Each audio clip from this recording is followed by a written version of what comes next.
اللهم صل على سيدنا محمد وعلى آل سيدنا محمد كما صليت على إبراهيم وعلى آل إبراهيم في العالمين إنك حميد مجيد. قال الله تبارك وتعالى في كلامه المجيد: أعوذ بالله من الشيطان الرجيم. بسم الله الرحمن الرحيم. والضحى والليل إذا سجى ما ودعك ربك وما قلى وللآخرة خير لك من الأولى ولسوف يعطيك ربك وترضى ألم يجدك يتيما فآوى ووجدك ضالا فهدى ووجدك عائلا فأغنى فأما اليتيم فلا تقهر وأما السائل فلا تنهر وأما بنعمة ربك فحدث. قال المؤلف علیہ وعلی آلہ واصحابہ وسلم تسلیما کثیرا کثیرا کی شان بیان فرمائی ہے، اور آپ کے دشمنان مشرکین مکہ کا رد فرمایا ہے. اور یہ سورت مکیہ ہے جو حضور کی مکی زندگی میں نازل ہوئی. کچھ عرصے کے لیے جب وحی میں دیر ہو گئی تو مشرکین مکہ نے حضور صلی اللہ علیہ وسلم پر طعنہ زنی کی، اعتراض شروع کر دیے. آپ کو آپ کے رب نے چھوڑ دیا ہے، اب وہ آپ پر فرشتہ نہیں اترتا، وحی نہیں آتی.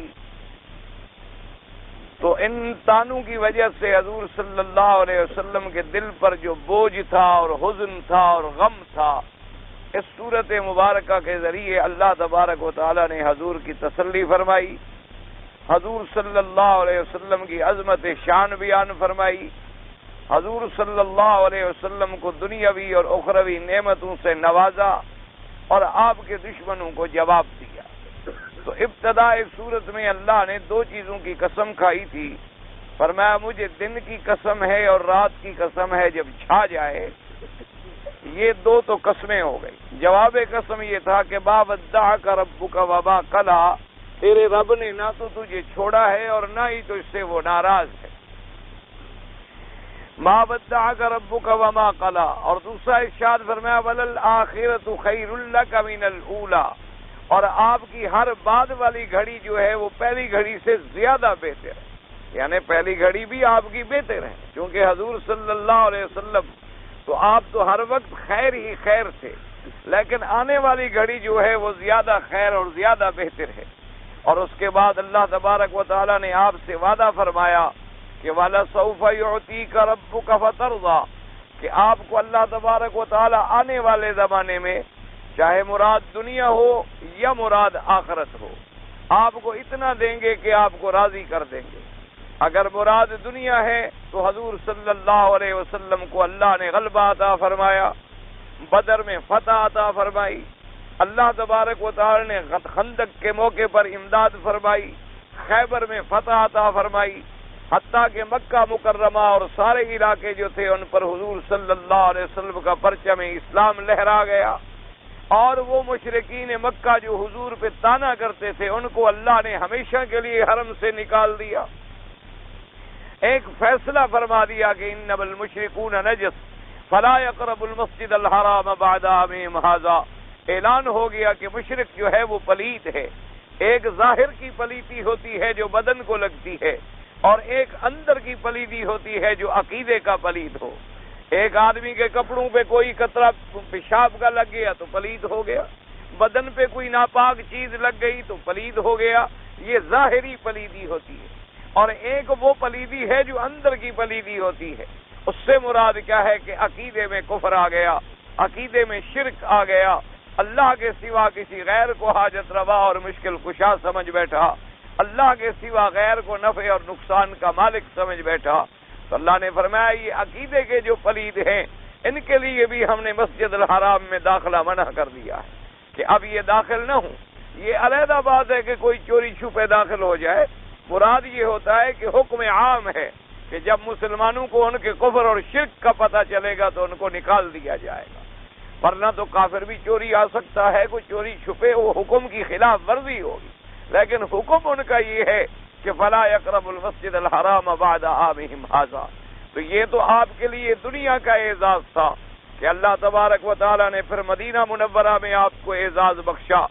حتیٰ کہ بنو قریظہ اور بنو نذیر جو تھے ان کو جلا وطن کر دیا گیا، اوس اور خزرج کے قبائل حضور کے غلام ہو گئے۔ یہ سارے اعزازات دنیا تھے۔ اور اسی طرح فرمایا کہ ہم قیامت میں بھی آپ کو دیں گے، اور اس سے مراد کیا ہے؟ یعنی شفاعت ہے، کہ قیامت والے دن حضور صلی اللہ علیہ وسلم کو اللہ تبارک و تعالی شفاعت کبریٰ بھی عطا فرمائیں گے، کہ جب آپ شفاعت کریں گے اور ساری دنیا کی جو مخلوق ہوگی سب کو فائدہ ہوگا۔ لیکن ایک شفاعت خاصہ ہے جو حضور صرف مومنین کے لیے کریں گے، موحدین کے لیے کریں گے، لیکن وہ لوگ جو گناہوں کی وجہ سے جہنم میں ہوں گے ان کے بارے میں حضور صلی اللہ علیہ وسلم شفاعت فرمائیں گے۔ تو اللہ نے فرمایا یہ بھی وعدہ ہے کہ ہم آپ کو اتنا دیں گے کہ آپ کو راضی کر دیں۔ اس لیے حضور پاک نے فرمایا کہ قیامت والے دن میں شفاعت کروں گا، میں پھر شفاعت کروں گا، میں پھر شفاعت کروں گا، حتیٰ کہ میرا پروردگار مجھ سے فرمائیں گے کہ ہر رضیت یا محمد، اے میرے نبی محمد مصطفیٰ تم اب راضی ہو گئے نہیں ہو گئے؟ تو میں کہوں گا رضی تو یا رب، اے پروردگار عالم میں راضی ہو گیا۔ لیکن اسی کے ساتھ یہ بات بھی یاد رکھیں کہ قیامت والے دن حضور صلی اللہ علیہ وسلم کی شفاعت جو ہے، مشرک تو خیر کافر ہے، ان کے لیے تو شفاعت کا مسئلہ نہیں ہے، کیونکہ اللہ نے قرآن پاک میں واضح فرما دیا ہے کہ قیامت والے دن ما لهم من صدیق ولا حمیم۔ اسی طرح فرما دیا فما تنفعهم شفاعت الشافعین، کہ مشرکین کے لیے کوئی سفارش نفع پہنچانے والی نہیں ہوگی۔ اور اسی طرح احادیث مبارک سے یہ ثابت ہے کہ جو لوگ اہل بدعت ہیں، جنہوں نے دین کے اندر بدعتیں ایجاد کی ہیں، جنہوں نے دین میں ایسے نئے نئے طریقے نکالے ہیں کہ بظاہر تو دین ہے لیکن ان کا قرآن اور سنت سے کوئی تعلق نہیں ہے، تو حضور صلی اللہ علیہ وسلم اہل بدعت کی بھی سفارش نہیں فرمائیں گے۔ جیسا کہ صحیح حدیث مبارک میں موجود ہے کہ حضور حوض پاک پہ ہوں گے اور حوض کوثر سے آپ پانی پلا رہے ہوں گے۔ آپ بھی اللہ کے کعبے میں ہیں، دعا کریں کہ اللہ ہمیں بھی نصیب فرمائے کہ اللہ تبارک و تعالی قیامت میں ہمیں حوض کوثر سے پانی نصیب فرما دے اور پھر حضور صلی اللہ علیہ وسلم کے ہاتھوں سے نصیب فرما دے۔ تو حدیث مبارک میں آتا ہے کہ کچھ لوگ آ رہے ہوں گے لیکن اللہ کے فرشتے ان کو دھکے دے رہے ہوں گے۔ حضور فرمائیں گے چھوڑو ان کو، آنے دو، یہ تو میری امت ہے۔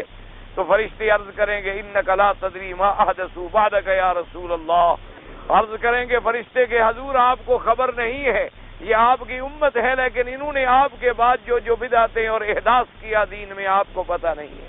حضور فرماتے ہیں جب وہ یہ کہیں گے میں کہوں گا سحقا لہم، لے جاؤ ان کو، لے جاؤ ان کو، ان کا میرے ساتھ کوئی تعلق نہیں ہے۔ اس لیے ہمیشہ یاد رکھیں کہ جو اہل بدعت ہے اس کے لیے بھی حضور پاک صلی اللہ علیہ وسلم کبھی شفاعت نہیں فرمائیں گے۔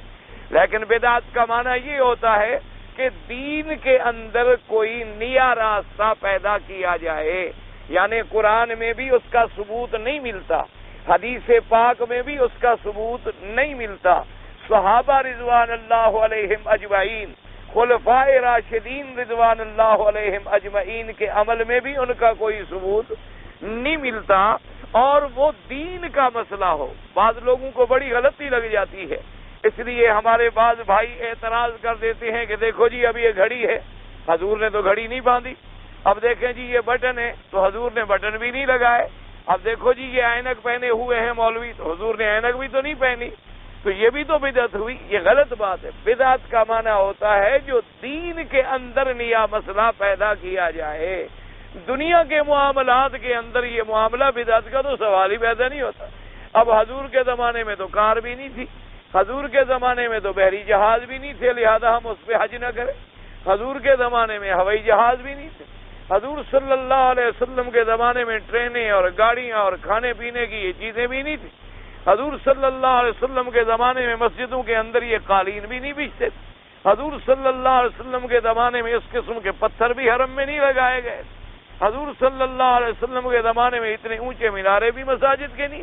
تو یہ باتیں جو ہیں یہ تو ایک دنیاوی معاملات ہیں، یہ ایک لباس ہے، معقولات ہیں، مشروبات ہیں، یا دنیا میں عمارات ہیں، ان میں تو صرف ہم یہ دیکھیں گے کہ وہ چیز نہ ہو جس کو شریعت نے حرام کر دیا۔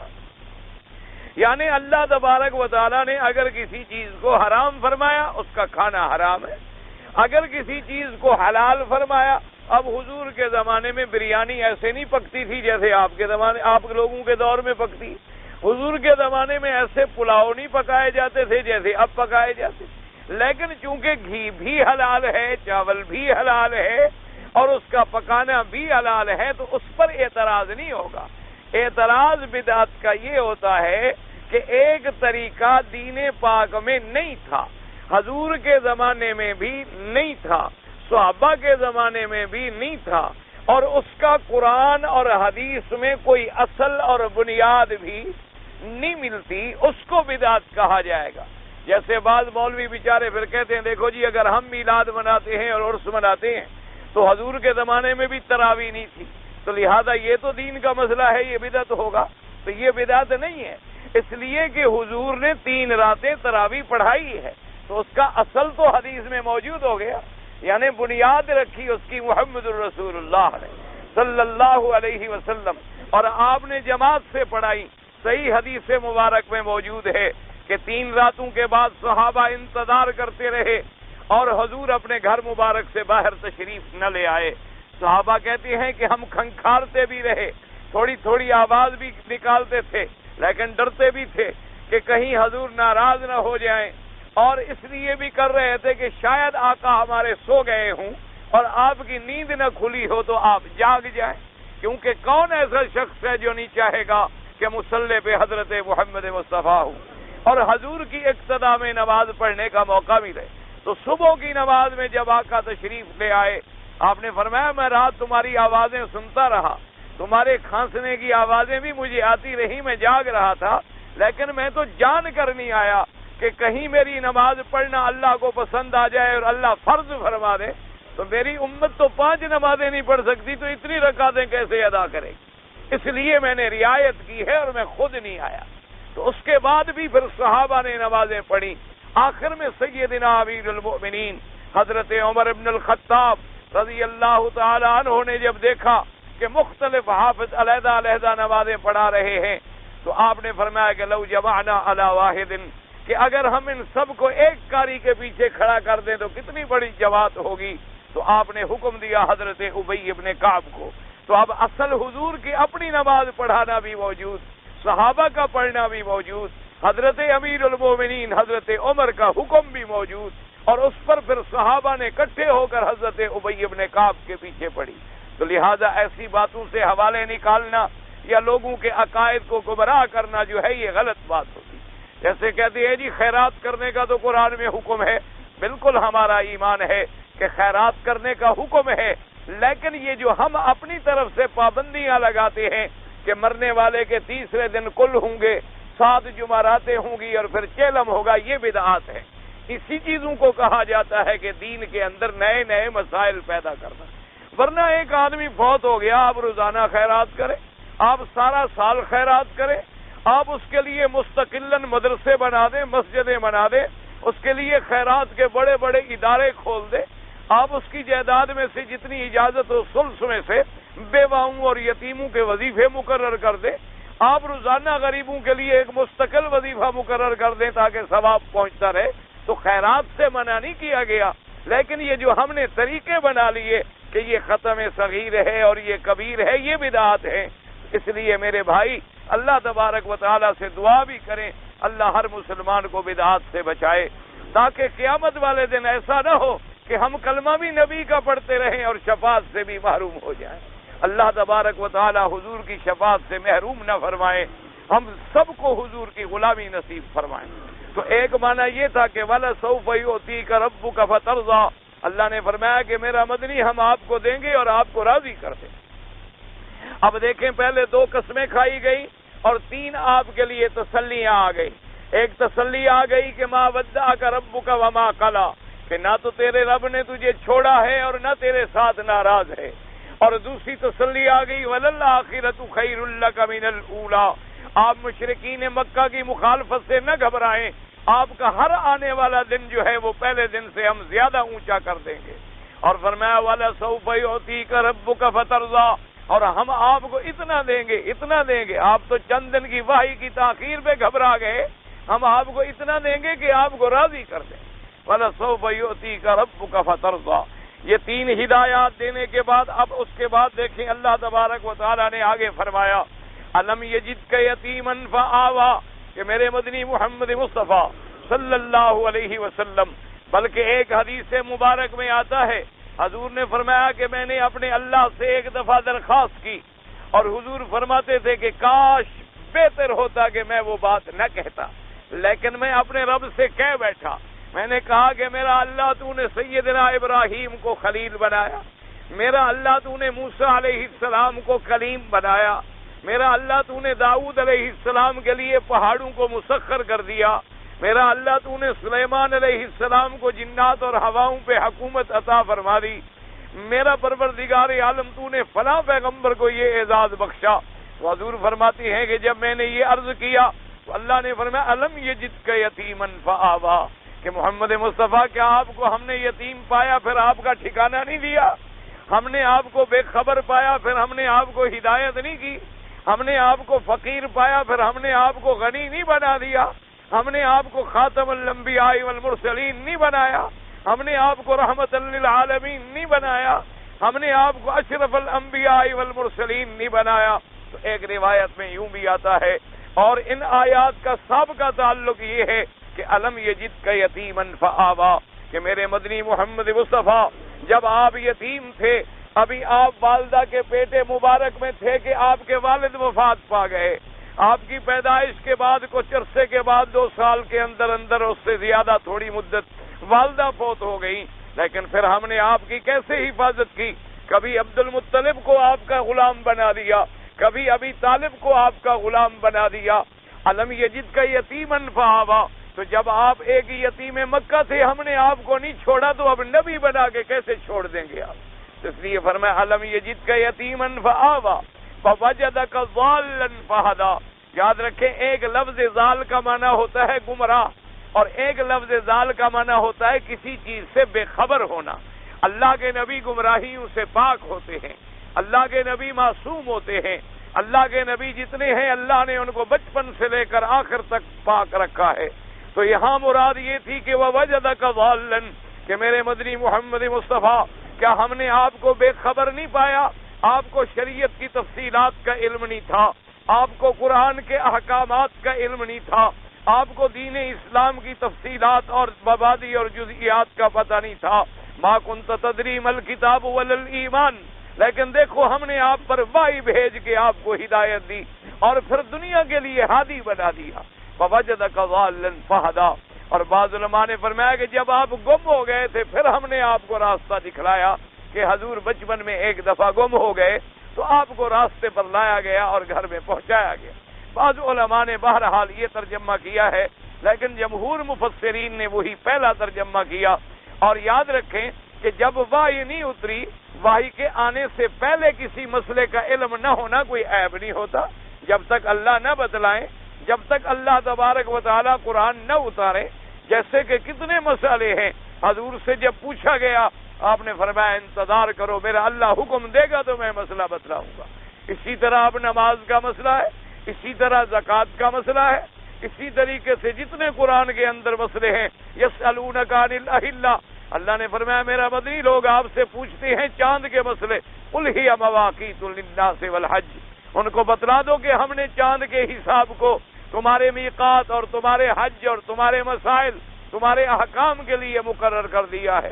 اسی طرح یسألونک عن المحیض، بعض لوگ آپ سے پوچھتے ہیں کہ حیض والی عورت کے ساتھ اس کا خامند مل سکتا ہے یا نہیں مل سکتا، تو اللہ نے فرمایا قل هو اذن فاعتزلوا النساء فی المحیض، اپنی امت کو بتلا دیں کہ حیض جو ہے وہ ناپاک چیز ہے، ان ایام میں کوئی مرد اپنی بیوی کے ساتھ قربت نہیں کر سکتا جب تک کہ وہ پاک نہ ہو جائے۔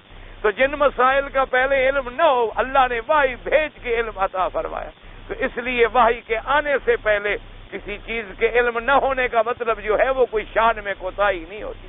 کیونکہ حضور 40 سال مکے میں زندگی گزاری لیکن آپ نے کسی کو نبوت کی دعوت نہیں دی، آپ نے کسی کو توحید کی دعوت نہیں دی، آپ نے کسی کو دین کی دعوت نہیں دی، چونکہ وحی اترا ہی نہیں۔ اس لیے اللہ نے فرمایا وَوَجَدَكَ ضَالًّا فَهَدَىٰ، جیسے کہ یوسف علیہ السلام کے قصے میں اللہ نے فرمایا نحن نقص علیک احسن القصص بما اوحینا الیک ھذا القرآن وان کنت من قبلہ لمن الغافلین.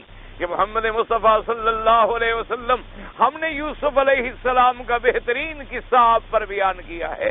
آپ تو اس سے بے خبر تھے، آپ کے علم میں تو نہیں تھا کہ یوسف علیہ السلام پہ کیا بیتی. تو لہذا فرمایا گیا ووجدک ضالا فہدی. اور اللہ نے تیسرا انعام فرمایا ووجدک عائلا فاغنی. عائلا عائلہ سے ہے، عائلہ کا معنی ہوتا ہے فقیر. یعنی اللہ نے فرمایا کہ ہم نے آپ کو مسکین نہیں پایا کہ آپ جب پیدا ہوئے تو گھر میں دیا بھی نہیں جل رہا تھا. آپ جب پیدا ہوئے تو گھر میں کوئی دولت، کوئی دنیا، کوئی سرمایہ، کوئی پیسہ نہیں تھا. لیکن میرے مدنی محمد مصطفیٰ دیکھو ہم نے آپ کو کیسا غنی فرما دیا کہ پہلے ہم نے آپ کو بی بی خدیجہ کے مال میں تجارت کا موقع پیدا کر دیا. پھر بی بی خدیجہ کو آپ کے نکاح میں لا کے بی بی خدیجہ کی پوری دنیا آپ کے قدموں میں ڈال دی. پھر حضرت صدیق ایمان لائے تو انہوں نے اپنا مال اور دھن پورا لٹوا دیا. اور اس کے بعد پھر ہم نے مدینے کے منورہ کے انصار کو غلام بنا دیا. پھر ہم نے فتوحات نصیب کر کے پوری دنیا کے اندر آپ کے اسلام کا پرچم بلند کر کے آپ کو غنی بنا دیا. فرمایا ووجدک عائلا فاغنی.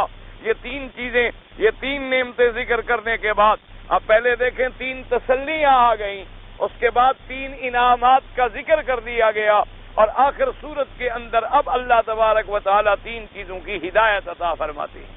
تو پوری سورت پہ غور کریں کہ اس سورت مبارک میں جو ایک چھوٹی سی سورت مبارکہ ہے جو چند جملوں پر مشتمل ہے، لیکن اس کے اندر کتنے احکامات ہیں، اس کے اندر اللہ تبارک و تعالی نے کتنے اعزازات ہیں، اس کے اندر اللہ تبارک و تعالی کے کتنے فرامین ہیں اور کتنے احکامات ہیں.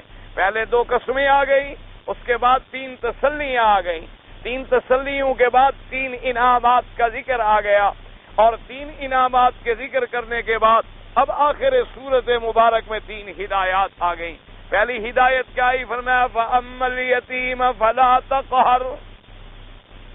فَأَمَّا الْيَتِيمَ فَلَا تَقْهَرْ. میرا مدنی محمد مصطفیٰ صلی اللہ علیہ وسلم پس یتیم جب آئے تو اس پہ کوئی ظلم نہ کر.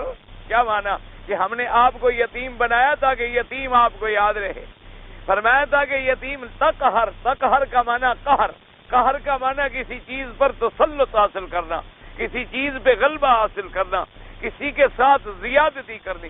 اور یاد رکھو ان تین آیات میں بھی بعض ہدایات کا تعلق فعل سے ہے اور بعض ہدایات کا تعلق جو ہے وہ قول سے ہے، کیونکہ بعض اوامر کا تعلق فعلی ہوتا ہے اور بعض کا تعلق جو ہے وہ قولی ہوتا ہے. تو فرمایا فَأَمَّا الْيَتِيمَ فَلَا تَقْهَرْ. میرا مدنی آپ کو جو ہم نے یتیم بنا کے حفاظت کی، اب اس کا نتیجہ کیا ہے کہ کسی یتیم پر آپ زیادتی نہ کریں. اس لیے میرے آقا نے فرمایا، حبیب کبریا حضرت محمد مصطفیٰ صلی اللہ علیہ وعلا آلہ وصحابہ وسلم جب بھی حضور کا نام آئے درود شریف میں کوتاہی نہ کیا کریں، کیونکہ یاد رکھیں جب درود پڑھا جائے گا اللہ کی رحمتیں نازل ہوں گی، اور جب اللہ کی رحمتیں نازل ہوں گی تو اللہ کا قرآن سمجھ آئے گا. اس لیے حتیٰ کہ درود پاک کے بارے میں اتنی بڑی حدیث مبارک میں فضیلت آئی ہے. ایک صحابی نے پوچھا کہ حضور میں باقی اوراد بھی پڑھا کرتا ہوں لیکن میں ایسا کرتا ہوں ایک حصہ تو آپ کا درود پڑھتا ہوں. آپ نے فرمایا کچھ اور بڑھا دو. تو اس نے کہا اچھا حضور اب میں آدھا درود پڑھوں گا اور آدھا باقی چیزیں پڑھا کروں گا. آپ نے فرمایا کچھ اور بڑھا دو. اس نے کہا حضور اچھا میں 2 حصے وقت کے درود پڑھوں گا. آپ نے فرمایا کچھ اور بڑھا دو. اس نے کہا حضور اچھا پھر میں سارا ہی درود شریف پڑھتا رہوں. تو آپ نے فرمایا اب اللہ تیرے ہم اور غم جو ہے وہ دور کر دے گا. تو لہذا مسلمانوں کو چاہیے کہ جب نام سنیں تو حضور پاک پہ فوراً درود پاک بھیجیں. بلکہ یاد رکھیں آپ طواف کر رہے ہیں، آپ گھر جا رہے ہیں، آپ آ رہے ہیں، چلتے پھرتے اٹھتے بیٹھتے جب اللہ توفیق عطا فرمائے، کیونکہ یہ قاعدہ ہے کہ جتنا درود آدمی زیادہ پڑھے گا اتنا قیامت میں اس کو قرب نصیب ہوگا حضرت محمد رسول اللہ صلی اللہ علیہ وعلا آلہ وصحابہ وسلم تسلیما کثیرا کثیرا.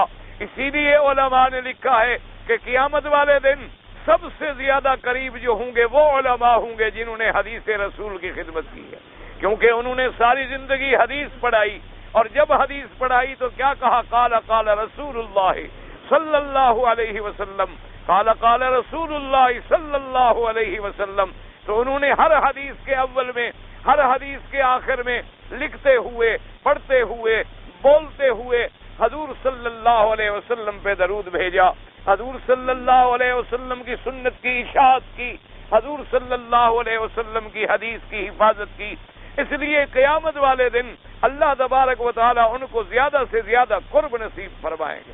اسی لیے جیسے روایت میں آیا، میرے آقا نے فرمایا آمنہ کے لال حبیب کبریا نے کہ اللہ نے پہلے زمانے میں بنو اسرائیل کے زمانے میں جو کام انبیاء سے لیا ہے، اللہ میری امت کے علماء سے لے گا۔ تو اب اتنا بڑا شرف جو ملا ان کو کیوں ملا ہے؟ محبت حدیث پاک سے۔ اور جب حضور کے قول سے محبت ہو تو حضور کی ذات سے کتنی محبت ہوگی؟ جب حضور کے فرمان سے محبت ہو، جب حضور پاک کی حدیث سے محبت ہو، جس آدمی کو حضور پاک کی حدیث کی کتاب کا احترام ہو، وہ کبھی حضور کے شان میں بے ادبی کر سکتا ہے، کبھی کسی قسم کی تنقید کا کوئی پہلو سوچ سکتا ہے؟ تو اس لیے بہرحال جب بھی نام آئے تو میرے آقا نے فرمایا کہ انا وقافل الیتیم کہاتین فی الجنہ، او کما قال رسول اللہ صلی اللہ علیہ وسلم۔ حضور نے فرمایا کہ میری امت، میں اور وہ آدمی جو کسی یتیم کی حفاظت کرتا ہے، یعنی کسی کے گھر میں یتیم ہے اور یتیم کا کھانا پینا، کپڑا، لباس، حفاظت، خدمت کرتا ہے، فرمایا قیامت والے دن ایسے ہم جنت میں ہوں گے، یعنی جیسے یہ تھوڑا سا فرق ہے، اتنے وہ میرے قریب ہوگا جنت والے دن، یعنی اتنا اللہ تبارک و تعالیٰ اس کو مرتبہ عطا فرمائیں گے۔ اسی طرح حدیث مبارک میں آیا، حضور نے فرمایا کہ سب سے بڑا خوش قسمت گھرانہ وہ ہوتا ہے جس گھرانے میں کوئی یتیم ہو اور یتیم کے ساتھ حسن سلوک کیا جائے، یعنی اس کے ساتھ حسن سلوک، اپنے بچوں کی طرح اس کے ساتھ معاملہ کیا جائے۔ حضور نے فرمایا سب سے بہتر گھرانہ وہ ہے، اور فرمایا سب سے برا گھرانہ وہ ہے جس میں یتیم ہو اور یتیم کے ساتھ بے سلوکی اور زیادتی کی جائے، وہ سب سے برا گھرانہ ہوتا ہے۔ کیونکہ یتیم ایسا ہوتا ہے کہ جس کا باپ نہیں ہے، جس کا ماں نہیں ہے، جس کی نگرانی کرنے والا کوئی نہیں، جس کو پوچھنے والا کوئی نہیں۔ آدمی اپنے بچوں کے پڑھانے کا فکر کرتا ہے، سونے کا، کھانے کا، پینے کا، لباس کا، لیکن یتیم کے ساتھ کوئی پرواہ نہیں کرتا۔ تو اس لیے اللہ نے اپنے نبی کو یتیم بنا دیا تاکہ دنیا کو کچھ شرم آئے کہ میں اگر یتیم سے زیادتی کر رہا ہوں تو یتیم تو حضرت محمد مصطفیٰ بھی تھے صلی اللہ علیہ وعلا آلہ وصحابہ وسلم تسلیما کثیرا کثیرا۔ اور اسی طرح حدیث پاک میں آتا ہے من مسح راس یتیم، حضور نے فرمایا جو یتیم کے سر پر محبت سے ہاتھ پھیر دے، اس کے ہاتھ کے نیچے جتنے بال آتے ہیں اتنی اللہ نیکی عطا فرما دیتے ہیں۔ اور اسی طرح ایک حدیث مبارک میں آتا ہے کہ ایک یتیم رو رہا ہے، اس کو کسی نے مارا، وہ رو رہا، اللہ نے فرمایا ملائکہ دیکھو یہ میرا بندہ، یہ یتیم بچہ کیوں رو رہا ہے؟ تو ملائکہ عرض کریں گے اللہ آپ تو جانتے ہیں، آپ تو سب کچھ جانتے ہیں، آپ سے تو کوئی چھپی ہوئی بات نہیں ہے۔ تو اللہ تبارک و تعالیٰ فرمائیں گے کہ غیبت اباہ بالتراب، میں نے اس کے باپ کو مٹی میں چھپا دیا، یعنی مر گیا، میں نے اس کے والدین کو موت دے دی، اب اس بچے کو لوگ ستا رہے ہیں۔ فرمایا من ارضاہ، جو شخص آ کر اس بچے کو راضی کرے گا اس پر میں بھی راضی ہو جاؤں گا۔ اسی لیے حضرت عبداللہ ابن عمر رضی اللہ تعالی عنہما جب کسی یتیم کو دیکھتے تو آپ ان کے سر پہ ہاتھ پھیرتے، آپ ان کے ساتھ مسکراتے، اور آپ کوئی نہ کوئی چیز ہوتی تو ان کو ضرور عطا فرما دیتے تاکہ وہ مسکراتے ہوئے چلے جائیں اور قیامت میں اللہ تبارک و تعالیٰ کی ہمیں رضا جو ہے وہ حاصل ہو جائے۔ اسی لیے حکم دیا گیا ان الذین یاکلون اموال الیتامی ظلما انما یاکلون فی بطونہم نارا، اللہ نے فرمایا جو لوگ ظلم اور زیادتی کر کے یتیموں کا مال کھاتے ہیں گویا وہ اپنے پیٹ میں جہنم کے انگارے بھر رہے ہیں، کیونکہ یتیم کے مال کو کوئی پوچھنے والا تو ہوتا نہیں۔ ایک بات یہ ہے کہ اگر شرعی ضرورت کے تابع آپ کے گھر میں کوئی یتیم ہے، آپ اس کے مال کی حفاظت کر رہے ہیں، لیکن آپ مجبوراً اتنی جتنی کی ضرورت ہو اس کے مال سے لے لیتے ہیں، تو اس کی بھی شریعت نے اجازت دی ہے، لیکن شرط یہ ہے کہ کسی مسکین پر اور خاص طور پہ یتیم پر کوئی ظلم نہ کیا جائے۔ تو لہذا ہر مسلمان کا فرض ہے کہ وہ یتیموں کا بطور خاص خیال رکھیں۔ جہاں جہاں یتیم ہے سب سے پہلے اپنے رشتہ داروں میں اور اپنے اقربا میں اور اپنے محلے میں اور اپنے قریبوں میں، چونکہ جتنا آدمی اپنے عزیزوں کو جانتا ہے اتنا دور والوں کو نہیں جانتا۔ تو پہلا ہدایت نامہ جو ملا میرے آقا حضرت محمد الرسول اللہ صلی اللہ علیہ وسلم کو یہی ملا کہ فَأَمَّا الْيَتِيمَ فَلَا تَقْهَرْ، میرا مدنی صلی اللہ علیہ وسلم۔ اچھا، بعض قاریوں نے پڑھا تقہر، یاد رکھو، ایک تو قرات ہے نا قاف کے ساتھ 2 نقطے والا کاف، ایک قرات ہے باریک کاف، کعبے والا کاف، جیسے کعبے میں لکھتے ہیں نا آپ کاف تو وہ تو باریک ہوتا ہے، تو بعض نے کہا تقہر، لیکن یاد رکھے صحیح قرات راجحہ جو ہے وہ تقہر ہے 2 نقطے والے کاف کے ساتھ، کیونکہ ویسے معنی تقریباً قریب ہے۔ تقہر قہر سے ہے، قہر کا معنی کسی پہ ظلم کرنا، کسی پہ تسلط کرنا، کسی کو ناجائز دبانا اور ستانا اور اس کے حقوق کو غصب کر لینا۔ اور اگر تقہر دوسرے کاف کے ساتھ ہو، اس کا معنی ہوتا ہے کسی کو زجر کرنا، جھڑک دینا، کسی کے ساتھ ناجائز طریقے سے زبان میں سختی کرنا۔ جیسے کہ ایک صحابی کہتے ہیں، انہوں نے کہا کہ میں نے حضور پاک سے ایک دفعہ سوال پوچھا، لیکن فرماتے ہیں بھی ابی و امی، فرماتے ہیں میرا ابا اماں قربان ہوں حضرت محمد مصطفیٰ پر صلی اللہ علیہ وسلم۔ دیکھو کیسے صحابہ ادب سے نام لیتے تھے، کہتے تھے بے ابی و ہمارا ماں باپ حضور پہ قربان ہوں۔ جیسے کہ حضرت ابی ذر رضی اللہ تعالیٰ عنہ نے فرمایا اوصانی حبیبی و خلیلی، فرماتے تھے میرے حبیب میرے خلیل حضرت محمد مصطفیٰ صلی اللہ علیہ وسلم نے مجھے یہ نصیحت فرمائی ہے۔ تو حضور صلی اللہ علیہ وسلم کے وہ صحابی ہیں اور فرماتے ہیں کہ میں نے کہا ہے کہ واللہ ما رأیت احسن معلما منہ، کہتا ہے خدا کی قسم ہے حضور سے زیادہ بہتر دین پڑھانے والا، دین سمجھانے والا، تعلیم دینے والا میں نے نہیں دیکھا۔ کہتا ہے ما قہرنی، حضور نے مجھے جھڑکا بھی نہیں، ولا ضربنی وما ضربنی، مجھے حضور نے مارا بھی نہیں، وما شتمنی، مجھے حضور نے کوئی گالی بھی نہیں دی، میں جو کہتا رہا حضور سنتے رہے۔ اسی طرح حضرت انس ابن مالک رضی اللہ تعالیٰ عنہ جو حضور کے خادم ہیں میرے پاک نبی صلی اللہ علیہ وسلم کے، فرماتی ہیں کہ میں نے 10 سال حضور کی خدمت کی ہے، 10 سال حضور کا غلام رہا ہوں۔ فرماتے ہیں ما ضربنی ولا قہرنی، کبھی حضور نے مجھے مارا نہیں، کبھی حضور نے مجھے جھڑکا نہیں، اور اگر میں نے کوئی غلط کام کر دیا تو یہ فرمایا کہ تم نے ایسا کیوں کیا، اور اگر کبھی میں لیٹ ہو گیا کام نہیں کر سکا تو پھر بھی ناراض نہیں ہوئے کہ کیوں نہیں کیا، کبھی حضور صلی اللہ علیہ وسلم نے مجھے نہیں جھڑکا۔ لیکن یاد رکھو اللہ نے قرآن میں لفظ یتیم لیا ہے، یعنی جیسے یتیم بے سہارا ہوتا ہے، معنی یہ ہے کہ بے سہارا کے ساتھ ظلم نہ کریں، چاہے وہ یتیم ہو، بعض یتیم نہیں بھی ہوتے لیکن غریب ہے، مسکین ہے، مریض ہے، واجب الرحم ہے، تمام اس میں شامل ہو جائیں۔ فرمایا فَأَمَّا الْيَتِيمَ فَلَا تَقْهَرْ، ایک اور دوسری ہدایت کیا دی، فرمایا وَأَمَّا السَّائِلَ فَلَا تَنْهَرْ، اور میرا مدنی صلی اللہ علیہ وسلم اگر کوئی سوال کرے تو اس کو نہ جھڑکیں، اگر کوئی سوال کرے، اگر کوئی چیز مانگے تو یہ نہیں کہ آپ اس کو جھڑک دیں یا آپ آگے ایسا کچھ سخت لفظ کہہ دیں، اللہ تبارک و تعالیٰ معاف فرمائے، کیونکہ شریعت کا مسئلہ ہے۔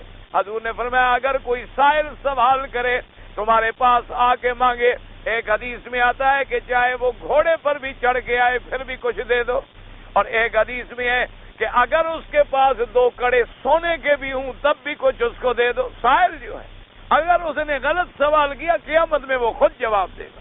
اگر وہ غلط سوال کر رہا ہے، جیسے کہ حدیث پاک میں آیا کہ جو آدمی تندرست ہے، جو آدمی مزدوری کر کے کھا سکتا ہے لیکن پھر بھی وہ لوگوں سے مانگتا پھرتا ہے، فرمایا خموش خدوش فی وجہہ یوم القیامہ، قیامت والے دن اللہ ان کے چہرے پھٹے ہوئے زخموں سے اٹھائیں گے تاکہ لوگوں کو پتہ لگے کہ میں نے یہ چہرہ اس کو عزت کے لیے دیا تھا، اس نے اس کو لوگوں کے سامنے سوال کر کے ذلیل کیا ہے، تو آج میں اس کے چہرے کو بھی رسوا کروں گا تاکہ پورے حشر کی مخلوقات دیکھ لیں۔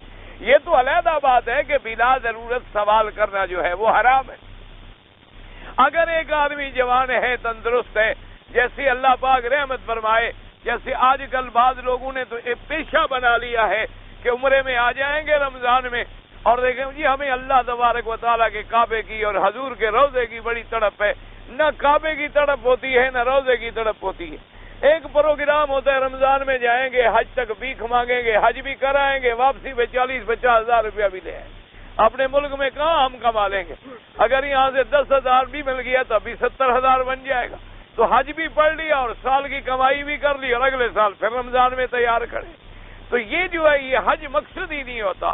اسی لیے میرے آقا نے فرما دیا تھا کہ قیامت کی نشانیوں میں نشانی ہے کہ بڑے لوگ آئیں گے سیر کرنے کے لیے، وہ حج کرنے نہیں آئیں گے کہ چلو بھی یورپ دیکھ لیا، مکہ مدینہ بھی دیکھ لو، چلو اس دفعہ یہ وزٹ بھی کر لو، دیکھیں تو صحیح مکہ مدینہ کیا ہوتا ہے.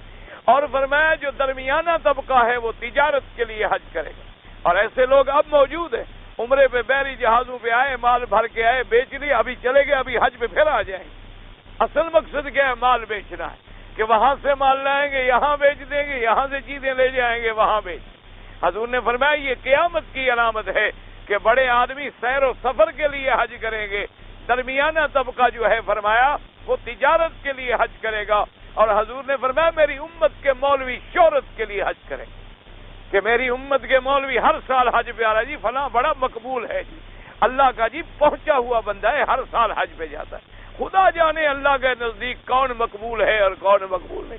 ساری زندگی مدینے میں رہنے والے نفاق پہ مر گئے، ساری زندگی مکے میں زندگی گزارنے والے جناب وہ جہنم کی آگ میں چلے گئے، ساری زندگی حضور کو دیکھنے والے ابو جہل ابی لہب جہنم میں جلتے مر گئے. تو یہ کیا ہوتا ہے؟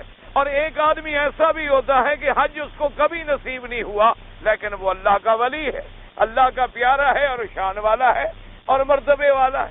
تو فرمایا قیامت کی نشانیوں میں ہے کہ میری امت کے مولوی جو ہیں وہ شہرت کے لیے حج کریں گے. اور فرمایا قیامت کی نشانیوں میں ہے کہ میری امت کے غریب جو ہیں وہ بھیک مانگنے کے لیے حج کریں گے. تو یہ باتیں سب سے پہلے الصادق المصدوق، وہ سچی ذات جس نے کبھی زبان سے جھوٹ نہیں بولا، حضرت محمد مصطفیٰ صلی اللہ علیہ وسلم نے پہلے فرما دیا تھا. اور آج وہ علامات قیامت ہمارے سامنے. آپ دیکھ لیں مثال کے طور پر کہ 1,00,000 آدمی آیا عمرہ کرنے کے لیے، میں اللہ کے کعبے میں ذمہ داری سے کہتا ہوں ان میں 50,000 کو بھی عمرے کا مسئلہ کا پتہ ہی نہیں ہو، یعنی آدھے لوگوں کو ہو. یہ بھی میں بہت بڑا مبالغہ کر رہا ہوں، ورنہ اکثر لوگ آتے ہیں، کوئی کہتا ہے میں صفا مروانی دوڑا، کوئی کہتا ہے میں نے دوڑنا ہی مروہ سے شروع کیا، کوئی کہتا ہے میں نے 4 چکر لگائے اور چھوڑ دیا، کوئی کہتا ہے جی مجھے بال کٹانے یاد ہی نہیں رہے، کوئی کہتا ہے میں نے احرام اپنے ملک سے نہیں باندھا جی جدے میں آگے باندھا، کوئی کہتا ہے مکے میں آ گیا اور پھر جا کے بی بی عائشہ کی مسجد سے احرام باندھا، کوئی کہتا ہے جی میں نے 2 بال کٹوائے، کوئی کہتا ہے جی بال کٹانے ہی بھول گئے، کوئی کہتا ہے بال نہیں کٹایا پھر مدینے چلا گیا پھر بغیر احرام کے میں آ گیا.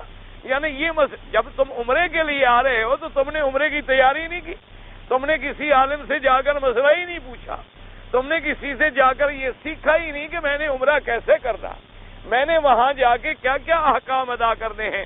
تو صاحب سمجھ آ گئی کہ عمرہ مقصود ہی نہیں ہے، یا تو کاروبار مقصود ہے، یا مزدوری مقصود ہے، یا بھیک مانگنا مقصود ہے، یا تجارت کرنا مقصود ہے، یا لوگوں کی بھیڑ چال ہے کہ چلو لوگ جا رہے ہیں ہم بھی چلے جائیں، لوگ یہ نہ کہیں یار اتنا عرصہ ہو گیا یہ آدمی مکہ مدینہ بھی نہیں گیا. ورنہ اگر تمہیں عمرے کی تڑپ ہوتی، اگر تمہیں حج کی تڑپ ہوتی، اب دیکھو پورا ذی القعدہ کا مہینہ ہے، 10 دن ذی الحج کے ہیں، ابھی 10 دن شوال کے ہیں، یعنی 1 مہینہ 20 دن باقی ہے. ایمان سے کہیں خدا کے کعبے میں اگر ہر آدمی روزانہ ایک مسئلہ بھی سیکھتا رہے تو اس کا حج غلط ہو سکتا ہے؟ سوال ہی پیدا نہیں ہو سکتا. حج کون سا ایسا مسئلہ ہے جو سمجھ نہیں آ سکتا؟ کتنے آدمی ہیں جن کو دیکھتے ہیں آپ کہ 10 سال سے حج کر رہے ہیں، اللہ کے کعبے کے طواف بھی کر رہے ہیں، اپنے ملک میں جا کے قبروں پہ ہاتھ باندھے بھی کھڑے. تو ایسے حج کرنے کا کیا فائدہ؟ خدا کے کعبے کا طواف بھی کر رہے ہیں اور قبر کا طواف بھی کر رہے ہیں، اللہ کے کعبے میں آ کے اللہ اکبر ایاک نعبد و ایاک نستعین اور حضور کے روضے کا بھی طواف کر رہے ہیں. تو ایسی عبادت کا اور ایسے حج پڑھنے کا کیا فائدہ کہ جب تک ہمارے عقیدے میں بھی انقلاب نہ آئے، ہمارے عمل میں بھی انقلاب نہ آئے اور ہم حج کے لیے تیاری بھی نہ کریں. خدا کے لیے آپ کو اللہ نے اگر حج نصیب کیا ہے، آپ چھوٹی موٹی کوئی کتاب حج کی لے لیں، یا اگر کتاب نہیں ملتی چھوڑیں کسی پڑھے لکھے آدمی سے، سمجھ لیں احرام کیا ہوتا ہے، ہم نے احرام کیسے باندھنا ہے، ہم نے مینا کب جانا ہے، ہم نے طواف کب کرنا ہے، طواف کہاں سے شروع ہوتا ہے. آپ کل کھڑے ہو جائیں دیکھ لیں، عمرے والے آئیں گے چاہے عربی ہوں اجمی ہوں، ہندی ہوں سندھی ہوں، پٹھان ہوں بلوچی ہوں، کوئی بھی ہوں، دیکھیں کوئی رکن یمانی سے طواف شروع کر رہا، کوئی کعبۃ اللہ کے دروازے سے شروع کر رہا ہے، کوئی آدمی جناب حجر اسود سے آگے جا کے، حالانکہ مسئلہ یہ ہے کہ اگر حجر اسود سے پہلے آپ رکن یمانی سے طواف شروع کریں طواف نہیں ہوگا۔ حجر اسود سے اگر کوئی 2 قدم گزر کے نیت کرے، سارے چکر پورے کرے، طواف ادا نہیں ہوگا۔ طواف ادا کرنے کا طریقہ ہے، لیکن شرط یہ ہے کہ کوئی سیکھے۔ اس لیے حضور نے فرمایا کہ سائل آئے اما السائل فلا تنہر، آپ اس کو نہ جھڑکیں، اور بعض علماء نے فرمایا اما السائل فلا تنہر، میرا مدنی محمد مصطفیٰ صلی اللہ علیہ وسلم اگر آپ سے کوئی دین کا سوال کرے تو اس کو بھی نہ جھڑکیں، یعنی کوئی آدمی دین پوچھنے آتا ہے اور آپ ناراض ہو جائیں، آپ آگے سختی سے جواب دیں، فرمایا نہ، کیونکہ جاہل کا علاج ہی سوال جواب ہے۔ جب جاہل آدمی آئے گا وہ تو غریب پوچھے گا، اور پوچھے گا تو لازمی بات ہے الٹی سیدھی بھی مارے گا، الٹی سیدھی بھی وہ بات کر لے گا، اس کو آتا جو نہیں، تو فرمایا اس کو بھی محبت سے اور پیار سے جواب دیں۔ اس لیے شریعت کا حکم یاد رکھیں، اگر کوئی فقیر سوال کرے تو اس کو کچھ دے دو۔ حضور نے فرمایا دینے کی طاقت نہیں ہے، محبت سے ٹال دو کہ بھائی اللہ آپ کو بھی عطا کرے، مجھے بھی عطا کرے، مجھے توفیق نہیں۔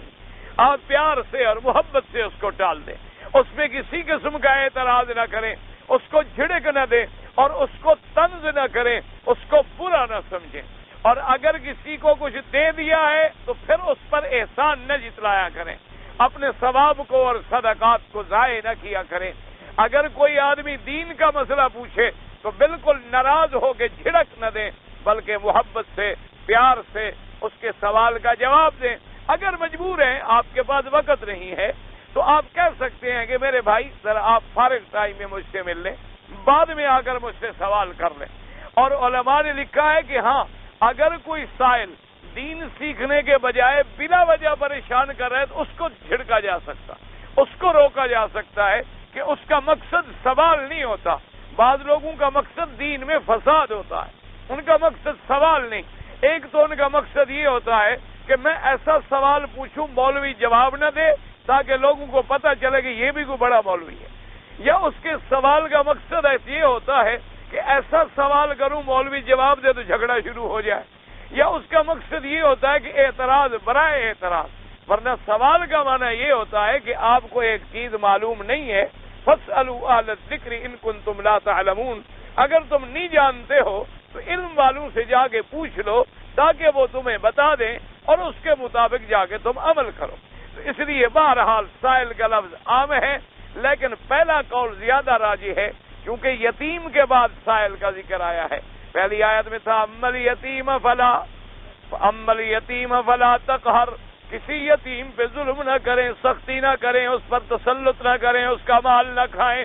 وَأَمَّا السَّائِلَ فَلَا تَنْهَرْ، چونکہ یتیم کے بعد ہے نا سائل، تو سائل سے مراد یہ ہے کہ کوئی یہ نہ سمجھ لے کہ میرا مدنی اگر یتیم ہو تو بس اس کا خیال رکھے، یتیم نہ ہو، ویسے سائل ہو، ویسے فقیر ہو، ویسے غریب ہو، یتیم نہ ہو۔ فرمایا اس کو بھی اگر کچھ نہ دے سکیں تو کہیں بھی اللہ کریم، جیسے یہاں دیکھا ہے نا عرب اگر کچھ نہ دے سکیں اور سائل سوال کرے اس کو کہہ دیں گے اللہ کریم، اللہ بڑا سخی ہے بھائی، تجھے بھی دے گا ہمیں بھی دے گا، اللہ کریم کہہ دیں گے، تاکہ یہ ایک محبت کا جواب ہوتا ہے کہ بھی اصل سخی تو اللہ کی ذات ہے نا، مجھ سے کیا مانگ رہے ہو، اسی سے جا کے مانگو، اس میں ہدایت بھی ہے، اس میں سبق بھی ہے، اس میں پیار بھی ہے، دعا بھی ہے کہ اللہ تبارک و تعالیٰ کریم ہے، اللہ سخی ہے، تیری حاجت بھی پوری کریں گے اور میری حاجت بھی پوری کریں گے۔ اور آج کل مانگنے والے تو اللہ معاف فرمائے مستقل عذاب ہے، یعنی اب تو یہ حالت ہو گئی ہے کہ آپ کسی ایک آدمی کو خیرات دے ہی نہیں سکتے، یعنی یقین فرمائیں آپ کہ آپ نے 1 ریال نکالا اور کسی کو دیا اور سارے آگے انشاءاللہ آپ پہ چڑھ جائیں گے، آپ کو زندہ ہی نہیں چھوڑیں گے۔ اگر آپ بہت زیادہ کوئی ڈھیٹ ہڈی کے بنے ہوئے ہیں تو کپڑے تو ضرور پھاڑ ڈالیں، یعنی اب اتنا مانگتے ہیں، میں تو نکلتا ہوں، میں تو خیر ہنستا ہوں ان کے ساتھ، میں جاتا ہوں نا تو آ جاتے ہیں، تو اب کبھی کبھی میں سلوار قمیض پہن لیتا ہوں نا، چلو بھی تاکہ خام خواہ جو آدمی ہر وقت بنا پھرے تو چلو کبھی دوسرے کپڑے پہن لیے، کسی نے پہچانا کسی نے نہ پہچانا، جان چھوٹ گئی، اپنا دور پھرتے رہے، تو وہ سمجھتے ہیں شاید یہ کوئی نیا حاجی آ گیا ہے، وہ بیچارے آ جاتے ہیں عجیب ریال دے، میں نے کہا خدا کے بندے تمہارا ہمارا تو پیشہ ایک ہے، ہم خود یہی کام کرتے ہیں، تم جو مولوی سے مانگو تو مولوی دے دے تو مر جائے، قیامت آ جائے۔ نہ آپ ایمان سے کہو مولوی کو دیتا ہو کبھی دیکھا؟ نہیں، ناراض نہ ہوں آپ، ناراض نہ ہوں، میرا کوئی مولوی بھائی کھڑا ہو تو اللہ معاف کرے مجھے بخش دے، مجھ سے ناراض نہ ہو جائے، لیکن آپ یقین، اچھا آپ 11ویں کرتے ہیں، کل کرتے ہیں، کبھی مولوی نے کل کیے ہیں؟ نہیں، اگر کیے ہوں تو شرط لگا، کبھی مولوی صاحب نے آپ کے گھر میں 11ویں کا دودھ بھیجا ہے؟ یہ ساری بلا صرف ہمارے لیے ہے؟ نہ ایمان نہیں، یہ اللہ کے کعبے میں ہو، مذاق کی بات نہیں، بالکل ٹھنڈے دل سے آپ چلو بھی اس دفعہ ایسا کریں، جب 11ویں آئے نہ چلے جائیں مولوی صاحب، اس کو کہیں حضرت آپ 11ویں شریف کی رات ہے، سنا ہے کہ بڑا ثواب ہوتا ہے، ہمیں کھلائیں، اگر آپ کو کھلائے نا جو مرضی ہے کریں، کہا کہ بڑے بدتعلیم ہیں، یہ عجیب محلے والے لوگ ہیں، بھائی آپ کو بھیجنی چاہیے تھی، آپ مجھ سے لینے کے لیے آگے، اب دیکھیں آنکھیں نہ نکال لیں، اس کو پتا ہے کہ یہ تو مسئلہ ہے پیٹ کا ہم نے بنایا ہوا ہے، ہم اپنے پیسے کیوں حرام کریں؟ مجال ہے وہ کل کرے، مجال ہے مولوی نے کبھی 7 جمعراتیں کی ہوں، اگر آپ کے علاقے میں کی ہوں تو یاد کر لیں، اگر کی ہوں نا جتنا مرضی ہے مجھے گالیاں دینا، آپ کو میں نے معاف کیا۔ اس لیے بہرحال فرمایا کہ سائل کو جھڑکے نہیں، 2 باتیں ہوں گی، اب تیسری بات، وَأَمَّا بِنِعْمَةِ رَبِّكَ فَحَدِّثْ، حدث کا معنی حدیث سے بیان کرنا، اللہ نے فرمایا جو تیرے رب نے تجھ پہ نعمت کی ہو اس کو بیان کر، کیا معنی؟ یعنی اللہ اگر آپ کو نعمت دے تو اس کو بیان کریں، بیان کرنے کے 2 معنی ہیں، ایک تو شکر کریں کہ اللہ نے اللہ نے مجھے سب کچھ دیا ہے، اللہ کا کروڑ کروڑ شکر ہے، اللہ نے ہمیں رزق دیا ہے، مال دیا ہے، اولاد دی ہے اللہ، اور ایک معنی یہ ہوتا ہے علماء نے لکھا کہ اگر اللہ نے تجھے عبادت کی توفیق دی ہے وہ بھی لوگوں میں بیان کرتا کہ لوگوں کو شوق ہو، ریا مقصد نہ ہو، ریا مقصد نہ ہو، شہرت مقصد نہ ہو، لیکن شوق، ساتھیوں میں شوق پیدا ہو کہ جی الحمدللہ آج تو اللہ نے اتنی مہربانی کی کہ رات میری آنکھ جلدی کھل گئی، میں نے تہجد بھی پڑھ لی، میں نے 3 طواف بھی کر لیے، میں نماز فجر پڑھ کے پھر قرآن پڑھتا رہا، پھر اشراق پڑھ کے نکلا ہوں تاکہ دوسرے ساتھی کو بھی جذبہ پیدا ہو۔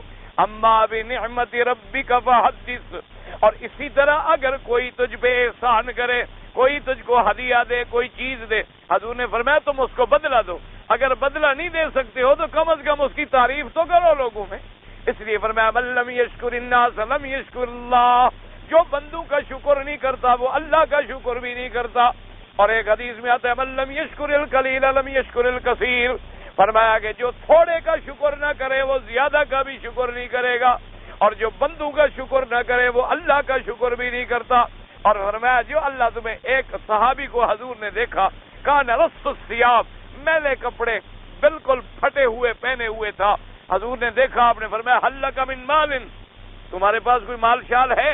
اس نے فرمایا نعم یا رسول اللہ، نعم من کل الاموال، اس نے کہا حضور میرے پاس تو ہر قسم کا مال ہے، یعنی پیسے بھی ہیں، گائے بھی ہیں، اونٹ بھی ہیں، مقصد یہ تھا کل علم، تو آپ نے فرمایا حل ترى اثر نعمتہ علیک، عجیب آدمی ہو، اللہ نے تمہیں سارا مال دیا تو اللہ کی نعمتوں کا تیرے بدن پر کوئی اثر بھی نہیں، تم عجیب آدمی ہو، اللہ نے تمہیں مال دیا، اچھا کپڑا پہنو، اچھا کھانا کھاؤ، اچھا لباس پہنو، اچھی طرح سے زندگی گزارو، یہ کیا ہے کہ مال میں گھر مال سے بھرا ہوا ہو اور شکل دیکھو تو اللہ معاف فرمائے، لباس دیکھو تو پھٹا ہوا ہے، کھانا دیکھو تو اللہ معاف کر دے، فرمایا نا یہ بھی اللہ کی ناشکری ہے، اللہ اگر نعمتیں عطا فرمائے تو اس نعمت کا تیرے بدن پر بھی اثر ہونا چاہیے، کیونکہ اللہ جمیل ہیں اور وہ جمال کو محبوب فرماتے ہیں، اچھا آدمی لباس پہنے، اچھی آدمی خوشبوئیں لگائے، اچھا گھر میں اپنے بچوں کو کھانا کھلائے، اچھے سے اچھا کپڑا پہنے، شرط یہ ہے کہ حلال ہو، حرام نہ ہو، اس لیے فرمایا وَأَمَّا بِنِعْمَةِ رَبِّكَ فَحَدِّثْ، اور اب اللہ کی نعمتوں کو بیان کریں اور شکر ادا کریں، تو اللہ کی نعمتوں کا شکر 2 طرح ہوگا، قولی بھی اور فعلی بھی، یعنی زبان سے بھی شکر ادا کریں، یا تم پر کوئی نعمت کرے، احسان کرے تو اس کا بدلہ ادا کریں، اگر تمہیں بدلہ دینے کی طاقت نہ ہو تو اس کو جزاک اللہ خیر الجزا، اور اس کا لوگوں میں ذکر کریں گے فلاں آدمی نے جی مجھ پہ یہ احسان کیا ہے، ماشاءاللہ بڑا سخی آدمی ہے، بڑا اچھا آدمی ہے، اس نے فلاں وقت میں محتاج تھا تو اس نے میری بڑی مدد کی، تو اس کا یہ ذکر کرنا جو ہے یہ بھی شکر ہے، تو جب آدمی بندے کا شکر کرتا ہے تو گویا اللہ کا شکر کرتا ہے، تو اسی لیے آپ دیکھیں کہ اللہ تبارک و تعالی نے اس میں اشارہ کیا کہ میرا مدنی محمد مصطفیٰ ہم نے جو آپ پر انعامات کیے ہیں، دنیاوی انعامات، اخروی انعامات، ظاہری انعامات، باطنی انعامات، آپ کی صورت میں انعامات، آپ کی سیرت میں انعامات، تو آپ بھی اللہ کے شکر میں بڑھ جائیں۔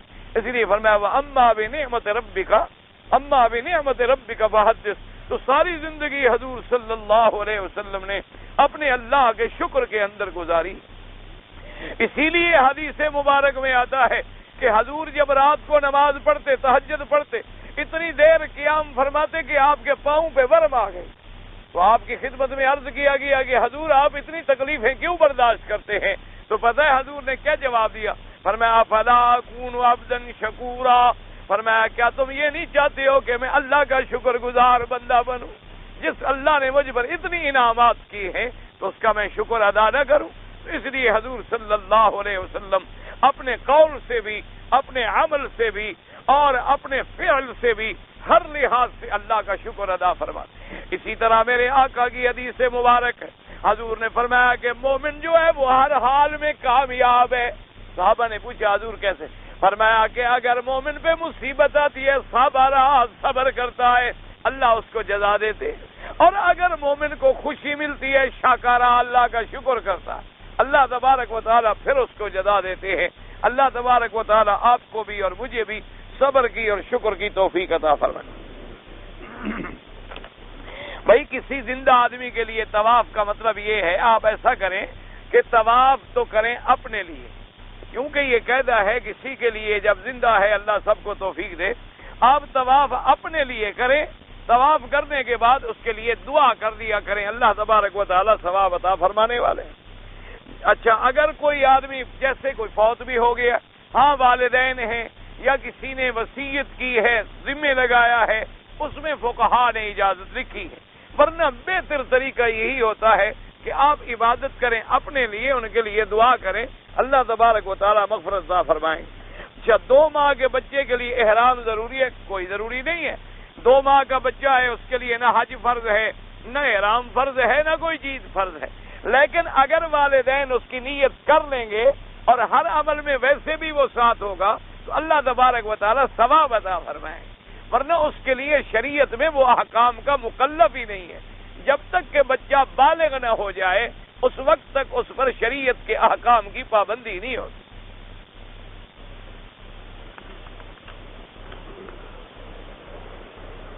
میں مدینہ منورہ میں آیا، مدینے سے بھی عمرہ کیا ہے، اور میں ہندوستان سے آیا ہوں، حج کرنا چاہتا ہوں، اور جدہ اتر کر سیدھا مدینہ منورہ چلا گیا تھا، وہاں سے احرام باندھا۔ بالکل ٹھیک ہے، کوئی بات نہیں، آپ جدہ سے اترے مدینہ شریف چلے گا۔ تو جو آدمی جدے سے آگے مدینہ چلا جائے یا جدے کی نیت سے آئے کہ میں نے جدہ جانا ہے اور جدہ رہوں گا 1 دن 2 دن، رشتہ داری ہے یا کام ہے، اس کے لیے بھی احرام ضروری نہیں۔ احرام ضروری تب ہوتا ہے جب اپنے ملک سے چلے اور سیدھا مکے میں آنے کی نیت۔ اگر مدینہ شریف کی نیت ہے پھر بھی احرام ضروری نہیں ہے، تو آپ نے ٹھیک کیا۔ پھر مدینے سے آپ احرام باندھ کے آئے، وہ بھی آپ نے ٹھیک کیا۔ اب آپ نے حج کرنا ہے تو انشاءاللہ آپ کا حج مفرد ہے اور آپ پر حج کی بکری واجب ہی نہیں ہے۔ اللہ پیسے دے دے تو 1,00,000 دفعہ 100 بکری کر دو، اور اگر نہ ہوں تو جو لوگ، ایک موٹا مسئلہ یاد رکھیں، جو لوگ رمضان میں آ گئے چاہے کہیں سے آ گئے اور انہوں نے شوال میں عید کے بعد کوئی عمرہ نہیں کیا، ان کا حج مفرد۔ سیدھی سی بات یاد رکھیں، ان کے لیے حج کی بکری واجب نہیں ہے۔ اگر اللہ پیسے دے کر دے، نہ ہو تو کوئی ضروری نہیں۔ کسی سنی لڑکی کا نکاح شیعہ سے ہو سکتا ہے؟ میری رائے تو یہ ہے کہ ایسے نکاح نہ کیا کریں، کیونکہ دیکھا یہی گیا ہے کہ یہ لوگ قرآن کے بھی منکر ہیں اور سیدہ عائشہ رضی اللہ تعالی عنہا پر بھی تہمتیں لگاتے ہیں، اور اس میں کوئی اختلاف ہی نہیں ہے کہ جو قرآن کا منکر ہو یا بی بی عائشہ پر تہمت لگاتا ہو اور اب بھی اس کی غیبت کرتا ہو تو اس کے کافر ہونے میں کوئی شک نہیں۔ تو لہذا بہرحال ایسے رشتوں سے بالکل اجتناب کریں، ورنہ نتیجہ یہ نکلتا ہے۔ میں نے بڑے بڑے لوگ دیکھے ہیں، خود بیچارے پکے سنی ہیں، گھر میں ایک عورت جو شیعہ آ گئی پورے گھرانے کو شیعہ کر، ان کے گھروں سے باقاعدہ ماتم ہوتے ہیں، ان کے گھروں سے تزیے نکلتے ہیں۔ تو اس لیے جتنا آدمی باطل فرقے سے دور رہے گا اللہ محفوظ رکھے گا۔ ہاں کچھ لوگ ہیں جو کہتے ہیں کہ کچھوا جو ہے وہ حلال ہے. بھائی بہرحال یاد رکھیں کہ مذاہب اربع ہیں، یعنی شافعی ہیں، حنفی ہیں، مالکی ہیں، حنبلی ہیں. تو بعض ائمہ کے نزدیک جو بھی دریائی چیزیں ہیں وہ سب حلال ہیں، وہ اس میں کسی چیز کی پابندی ہی نہیں لگاتے. امام ابو حنیفہ رحمۃ اللہ علیہ صرف مچھلی کے علاوہ باقی چیزوں کو حلال نہیں سمجھتے. باقی ان مسائل پر دلائل ہیں، آپ نے دیکھنے ہیں تو کوئی کتاب کھول لیں، وہاں آپ کو ساری حدیثیں، سارے دلائل مل جائیں گے کہ بھئی جن لوگوں نے منع کیا کیوں منع کیا. اب یہ اتنی ٹائم تو نہیں ہوتا کہ ایسے مسائل کے لیے 2-2 4-4 دن چاہیے، پھر باقی سوال تو پڑے رہیں گے. ایک آدمی دیکھیں جی احرام پاکستان سے آیا، احرام نہیں باندھا، جدے یاد آیا اس کو ایک بکری ادا کرے، انشاءاللہ پھر ٹھیک ہو جائے گا مسئلہ.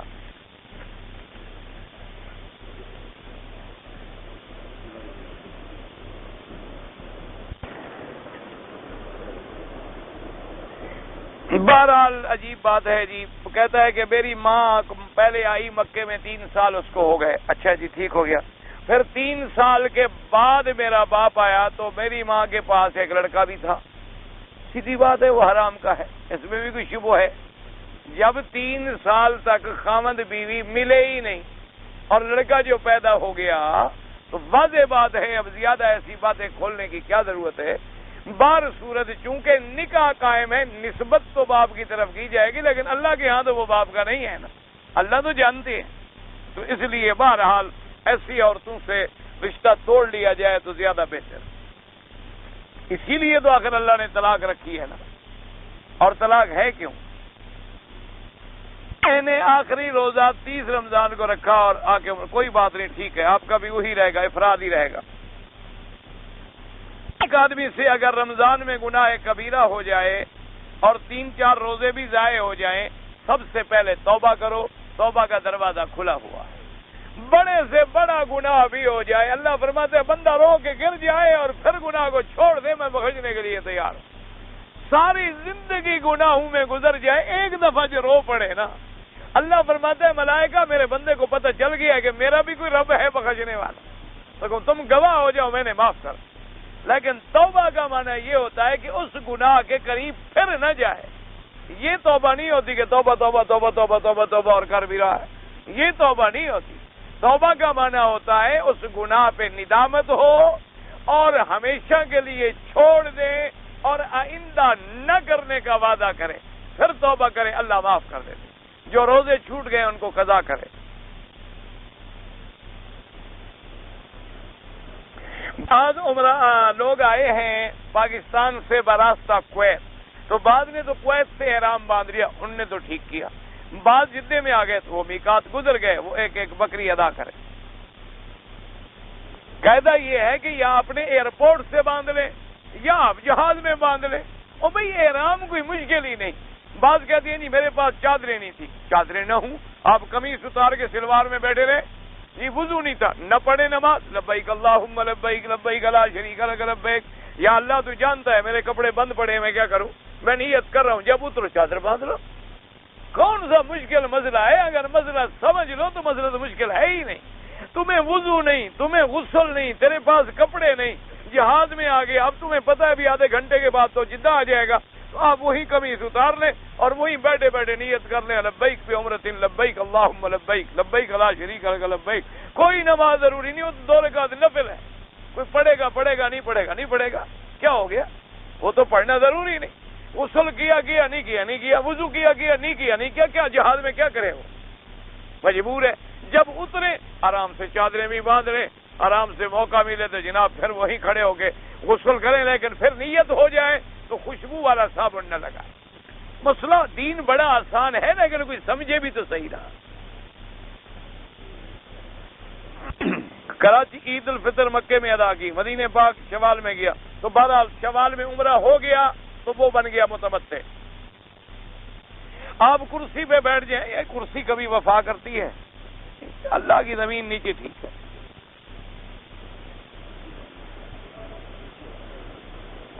آپ کی آواز قریب کو لوگوں کو پہنچی، آپ دعا کریں گے دور والوں کو بھی پہنچے. یہ تو بس آپ کا ہے، آپ دعا کریں. ہمارے یہاں جو 786 لکھتے ہیں بسم اللہ کے بجائے، یہ بدعت ہے. حضور نے کبھی 786 نہیں لکھا، کبھی 787 نہیں لکھا، صحابہ نے کبھی نہیں لکھا. یہ لوگوں نے ایسے گھڑا ہے کہ یہ عدد ہے اور بے کے 2 ہوتے ہیں، الف کا 1 ہوتا ہے اور پتہ نہیں تے کے 3 ہوتے ہوں گے. بہرحال مجھے نہیں آتے الحمدللہ ثم الحمدللہ، اور نہ سیکھنے کا کوئی شوق ہے، اللہ محفوظ رکھے. بہرحال یہ بدعت، سیدھی سی بات. لکھیں تو بسم اللہ الرحمن الرحیم لکھیں. عیدہ کے لیے روانہ ہوئے. رمضان نہ ہونے کی وجہ سے فلائٹ پر تقریباً 9 بجے تک کھایا. بعد میں اندازے کے مطابق گزر گیا ہے، ہم نے نہیں کھایا، بغیر سحری کے روزے کی نیت کی. بہرحال دیکھیں، اگر آپ ہوائی جہاز میں آ رہے تھے، آپ نے وقت کے مطابق روزہ رکھا ہے تو ٹھیک ہے. اگر وقت کے مطابق روزہ نہیں تھا، مثلاً آپ جناب کھا رہے ہیں اور سورج بھی کھڑا ہوا ہے، یا آپ ساری کر رہے ہیں اور ابھی جناب وہاں فجر کی نماز بھی ہو چکی ہے، تو بہرحال اگر وقت ٹھیک تھا آپ کا روزہ ٹھیک ہو گیا. اگر وقت ٹھیک نہیں تھا آپ روزہ قضا کریں. ایک موٹی بات یاد رکھیں. جیسے ابھی میں آ رہا تھا رمضان شریف میں، تو باقاعدہ چونکہ الحمدللہ وہ جہاز سعودیہ کا تھا، انہوں نے کہا کہ بالکل نہیں، ہم جن کو روزہ ہے کھانا نہیں دیں گے کیونکہ ابھی سورج کھڑا ہوا. وہ لوگ دین جانتے ہیں، مسئلے جانتے ہیں. ایک ہماری ہوتی ہے برادری ماشاءاللہ، وہ کہتے ہیں جی کراچی میں افطار ہو گیا. وہ شریف آدمی تم اب کراچی میں تو نہیں ہو نا. اور جب کراچی سے آدمی چلتا ہے تو مشرق کی طرف سفر کر رہا ہوتا ہے، تو جوں بھی آپ جائیں گے تو سورج تو اور اونچا ہوتا چلا جائے گا. جیسے کہ آپ مغرب کی طرف جائیں گے تو آپ غروب کی طرف زیادہ قریب ہوتے چلے جائیں گے. اسی لیے تو 2 گھنٹے کا فرق ہوتا ہے کہ آپ سورج کے غروب کی طرف سفر کریں یا طلوع کی طرف سفر کریں. تو تقریباً 1.5 گھنٹے کے بعد جا کر افطار کا وقت ہوا. اس لیے ہمیشہ بہرحال آپ نے وقت پہ اگر روزہ رکھا روزہ ہو گیا، ورنہ روزہ قضا کر لیں. آب کوثر جو جنت میں ملے گا وہ افضل ہے یا زمزم کا پانی؟ زمزم کا پانی افضل ہے، کیونکہ حضور صلی اللہ علیہ وسلم کا دل مبارک جو ہے وہ زمزم کے پانی سے دھویا گیا. اگر جنت کا پانی افضل ہوتا تو جبریل جنت سے پانی بھی لے آتے، کوئی مشکل بات نہیں تھی. اس لیے زمزم کا پانی افضل ہے. لیکن زمزم کا افضل پانی تب اثر کرے گا جب اندر ایمان بھی ہو، ورنہ ابو جہل ساری زندگی زمزم نہیں پیتا رہا. نہ ایمان سے کہو کیا پیتا تھا. تم قبروں پہ سجدے بھی کرتے رہو، زمزم پیتے رہو، کچھ نہیں ہوتا. پہلے توبہ کرو، عقیدے ٹھیک کرو. اللہ دعا کرو ہم سب کے دل ظاہر باطن پاک کرے، اور جو نہیں آئے اللہ ان کو بھی لے آئے، اللہ ان کو بھی زمزم نصیب کرے. سب کے لیے دعا کیا کرو. اچھا جی، آدم علیہ السلام نبی صلی اللہ علیہ وسلم کی سیرت سے ہوئی. کہتا ہے جی آدم علیہ السلام نے حضور صلی اللہ علیہ وسلم کے وسیلے سے دعا کی تھی. بہرحال یہ کسی صحیح حدیث مبارک میں نہیں ہے. بعض روایات میں ہے تو وہ روایتیں ضعیف ہیں، اور کوئی ضعیف روایت عقیدے میں حجت نہیں بن سکتی. عقیدے میں حجت اللہ کا قرآن یا حدیث متواتر مشہور معروف، وہ حجت بن